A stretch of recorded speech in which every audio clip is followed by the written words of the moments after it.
Inni buuseeru inni kanaan dura dhaabate keessa mukti bakka inni keessatti guddate qilleensa gaarii fidee bu'aa lolaa dabarsuu didee ittisee kaa'eera.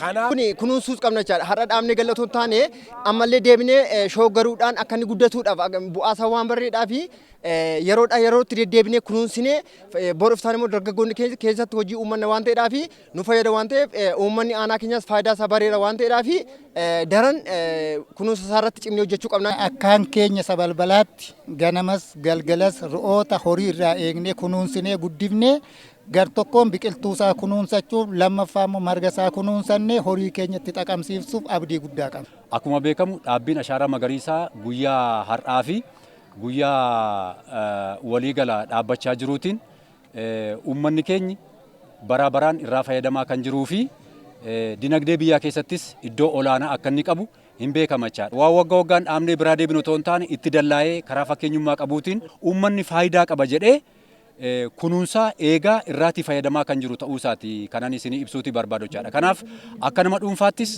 akka aanaattis akka biyyaattis dinagdee biyyaa keessatti iddoo olaanaa akka inni qabu kaasuu barbaadeeni.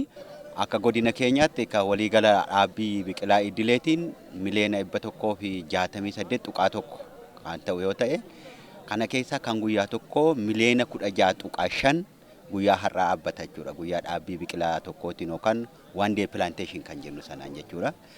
Kanaaf innis aanaa keenya hundarratti buufata yookaan saayitii 188 irratti kan dhaabatu yoo ta'u bal'inni lafaa guyyaa har'aa dhaabbii biqilaa guyyaa tokkootiin akka godina kanaatti dhaabbatu hektaara 7,203 irratti kan dhaabatudha jechuudha.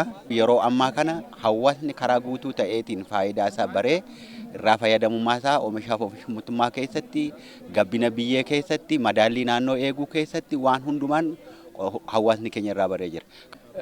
Gara fuulduraatti biqiltuun dhaabbate kun dhaabbachuu qofti gahaa miti. Dhaabbachuu qofti galma miti jechaadha.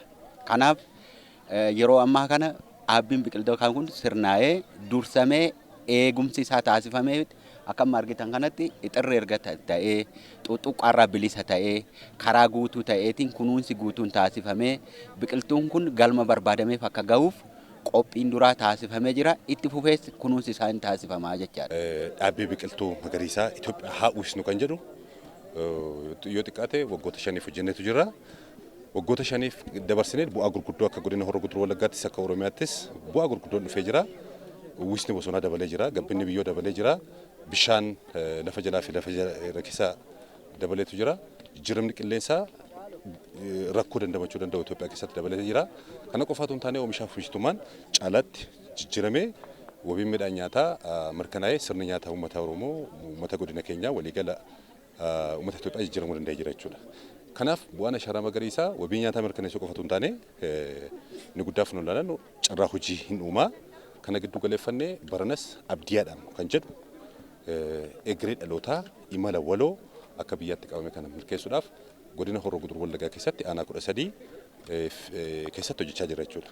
Kanaaf uummanni godina Horroo Guduruu Wallaggaa har'a duula kanarratti ba'e eeguun gahaa akka hin taane boruuf eegee dhalootaaf akka inni dabarsu boruu godina keenyaa abdii akka itti toru dhaloonni abdii akka qabaatu mooraalee akka qabaatu carraa nu godha waan ta'eedhaaf borummoo ganna dhaabee bonammoo itti xiruudhaan bishaan obaasuudhaan eegumsa garaagaraa akka itti godhummoo abdii guddaa qabna. Kanaaf muuxannoo qaba, kanaaf ga'umsa qaba, kanaaf beekumsa qaba, kanaaf duudhaa ganamaa hin qaba waan ta'eedhaaf galatooma.